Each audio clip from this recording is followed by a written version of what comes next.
નમસ્કાર, India news ગુજરાતમાં હું આપની સાથે નિલેશ રાઠોડ. સમાચારમાં વાત કરીએ તો ઘોઘંબા તાલુકાના દુધાપુરા ગામે 6.73 હેક્ટરની સરકારી પડતર જમીનમાં લાઇમસ્ટોન માઇનિંગ માટેની લીઝ બાબતે આજે સુનાવણી યોજાઈ હતી. ગુજરાત પોલ્યુશન કંટ્રોલ બોર્ડ દ્વારા યોજાયેલી આ સુનાવણી દરમિયાન સ્થાનિક લોકોની રજૂઆતો સાંભળવામાં આવી હતી. આ સુનાવણીનો સ્થાનિક સ્તરે ભારે વિરોધ નોંધાયો હતો. આશરે 10 જેટલા સ્થાનિક સરપંચો અને મોટી સંખ્યામાં ગ્રામજનોએ સુનાવણીનો બહિષ્કાર કર્યો હતો. આ ગ્રામજનોએ જાહેરમાં ખુરશીઓ પર બેસવાનું ટાળી ખુલ્લો વિરોધ નોંધાવ્યો હતો. સ્થાનિક લોકોએ લીઝ સામે વાંધાઓ રજૂ કરતા જણાવ્યું હતું કે લાઇમસ્ટોનની લીઝ શરૂ થવાની ભૂગર્ભ જળસ્તર નીચે જવાની ભીતિ છે. ખેતીને પણ ગંભીર નુકસાન થશે અને વન્ય પ્રાણીઓના કુદરતી વસવાટ પર પણ અસર થશે. આ ઉપરાંત નજીક આવેલા કરડ ડેમ કાચો હોવાના કારણે બ્લાસ્ટિંગ થવાથી ડેમને નુકસાન પહોંચવાની શક્યતાઓ પણ હોવાનું ગ્રામજનોએ ગંભીર આક્ષેપ કર્યો હતો. સરપંચો દ્વારા લેખિત તેમજ મૌખિક રીતે સ્પષ્ટ રજૂઆત કરી લીઝ કોઈપણ સંજોગોમાં ચાલુ ન થાય તેવી માંગ કરવામાં આવી હતી. આ સાથે જ ગ્રામસભામાં તેમજ સરપંચ તલાટી પાસેથી પણ કોઈપણ પ્રકારની મંજૂરી લેવામાં આવી ન હોવાના આક્ષેપ પણ કરવામાં આવ્યા હતા. સ્થાનિક લોકોએ ચીમકી આપી હતી કે જો લીઝ મંજૂર કરી ખાણની કામગીરી શરૂ કરવામાં આવશે તો આવેદનપત્ર, રજૂઆતો અને ઉગ્ર આંદોલન કરવામાં આવશે. આ ડેમ આખા ઇમ્પેક્ટ એસેસમેન્ટના રિપોર્ટમાં ક્યાંય છે જ નહીં. જો એજન્સીએ જેન્યુન અહીંયા વિસ્તારમાં સર્વે કર્યો હોત તો એમના ધ્યાનમાં એ ડેમ આવ્યો હોત. સર, આ ડેમ જે છે એ કુદરતી અને કાચી માટીની પાળવાળો ડેમ છે. એટલે આપ સમજી શકો છો કે કન્ટિન્યુઅસલી જ્યારે એના ઉપર બ્લાસ્ટિંગના વાઇબ્રેશન્સ આવશે ત્યારે ધીરે ધીરે એ ડેમની પાળ કમજોર થશે, નબળી થશે અને ડેમ જે કુદરતી રીતે બનેલો છે, કાચી માટીનો છે, એને બહુ મોટું નુકસાન થશે. એટલે આ મુદ્દા ઉપર મારો પહેલો સખત વિરોધ છે. સેકન્ડલી, જ્યારે માઇનિંગ પ્રોજેક્ટ છે તો સ્વાભાવિક રીતે મોટા વ્હીકલ્સ, હેવી લોડિંગવાળા વ્હીકલ્સ અહીંયાથી જવાના છે. બહુ વર્ષો સુધી આ વિસ્તારે રસ્તા વગરના દિવસો કાઢ્યા છે. થોડા વર્ષોથી જ આ વિસ્તારમાં અંતરિયાળ વિસ્તારો સુધી રસ્તાઓ પહોંચ્યા છે પણ એ રસ્તાઓ એટલા સક્ષમ નથી કે આ હેવી વ્હીકલ્સ, આ લોડિંગ વ્હીકલ્સને બેર કરી શકે. આજુબાજુના ગામડાના લોકો જે આ રોડ સાથે કનેક્ટેડ જે લોકો છે એ લોકો એમની અવર જવર માટે આ રસ્તો વાપરે છે. સિંગલ પટ્ટી રોડ છે. સ્વાભાવિક રીતે એક્સિડન્ટ વધશે, રોડ તૂટશે, રસ્તા તૂટશે. એટલે એ દ્રષ્ટિએ પણ આ વિસ્તારને આ પ્રોજેક્ટથી કોઈ ફાયદો નથી. ત્રીજો વિષય છે એ મારી અગાઉ કહેવાઈ ચૂક્યો છે કે આ વિસ્તારનું ગ્રાઉન્ડ વોટર લેવલ ઘણું ડાઉન છે અને આ માઇનિંગને કારણે વધારે ડાઉન થશે અને પાણીની મોટી જે સમસ્યા અત્યારે છે એના કરતાં પણ ડબલ થશે. બીજી એક વસ્તુ ઇમ્પેક્ટ એસેસમેન્ટમાં બતાવી છે કે વાઇલ્ડ લાઈફ સેન્ચ્યુરી એ દૂર છે એટલે અમારે એને એસેસમેન્ટમાં લેવાની જરૂર નથી.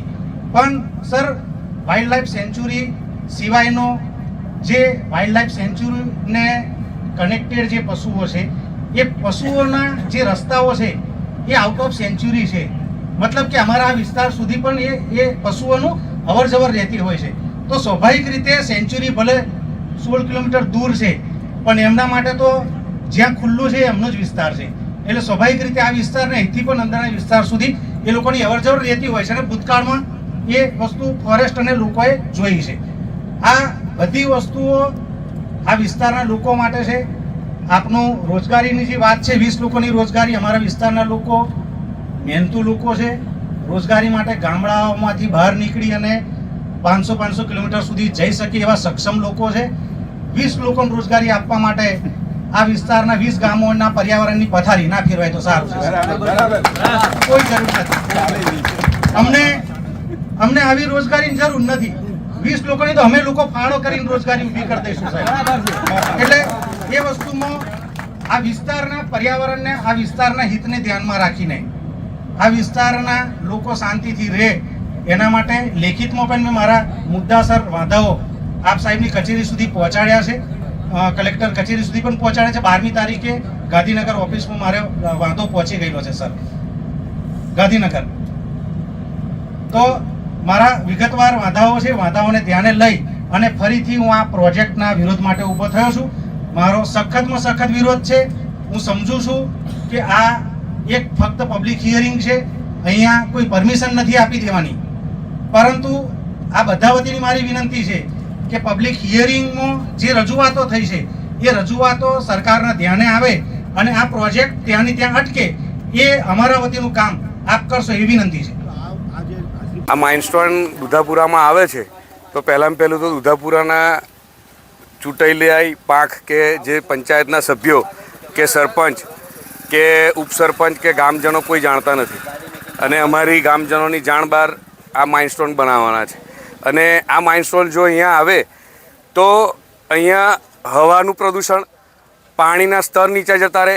અહીંયા જે માઇલસ્ટોન ખોદાશે તો એને જે બ્લાસ્ટિંગ કરશે એનાથી જે પાણીના તળ છે એમાંય અમારે અહીંયા નીચા છે. આફ્ટર ફેબ્રુઆરી અહીં પાણી મળતું જ નથી અને આ કરશે તો ઉડતું ઓર પાણી નીચું જતું રહેશે.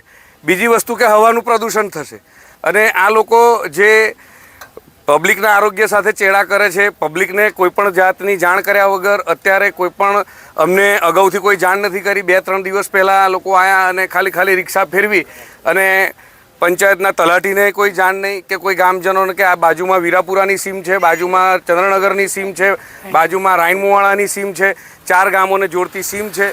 4 ગામના સરપંચો કે આગેવાનો કે તાલુકા પંચાયતમાંથી કોઈ પણ જાતની અમને જાણ કરવામાં નથી આવી. એટલે બાજુમાં બીજી વાત કરીએ તો અહીંયા દરેક જાતના વન્ય પ્રાણીઓ પણ વસે છે અને જે જમીન આપી છે એ સરકારે ફોરેસ્ટમાંથી ફેરબદલ કરી અને પડતર કરી અને આદિવાસીને આપી હતી કે ભાઈ આ આદિવાસીને આ જમીન આપવાની અને ખેડ હક માટે આપીને અત્યારે ખેડે પણ છે.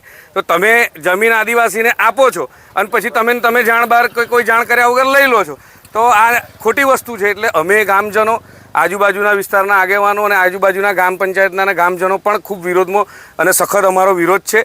આ માઇલસ્ટોન અહીંયા આગળ ભવિષ્યમાં પણ ના આવી જોઈએ અને અમારે આવી કોઈ માઇલસ્ટોનની અહીં કોઈ જરૂરિયાત નથી.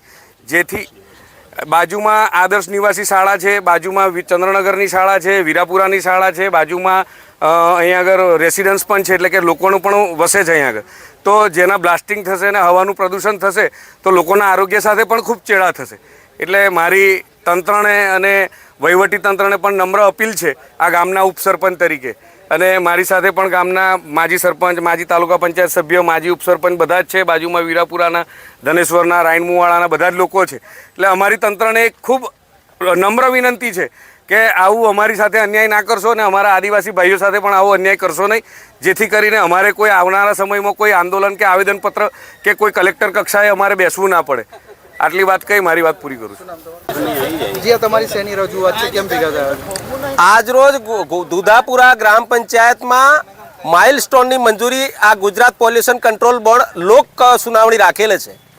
એ સમયગાળા દરમિયાન અમારા ઘોગંબા તાલુકાના તંત્રને એટલે કે મામલતદારશ્રીને કે તાલુકા વિકાસ અધિકારીશ્રીને ઇવન આ દુધાપુરા ગ્રામ પંચાયતના તલાટી કમ મંત્રી કે સરપંચશ્રીને પણ આ બાબતની જાણકારી નથી.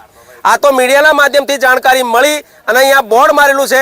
એ બોર્ડને જોઈને બધા જ ગ્રામજનો ભેગા થઈ અને અમારી આ જે જમીન છે એમાં કોઈ પણ જાતની ગ્રામસભાના ઠરાવ વગર લોક સુનાવણી યોજવામાં આવી છે. એ બાબતે અમે ભેગા થયા છે. માઇલસ્ટોન આવે છે, હવે તમારું શું પગલું રહેશે?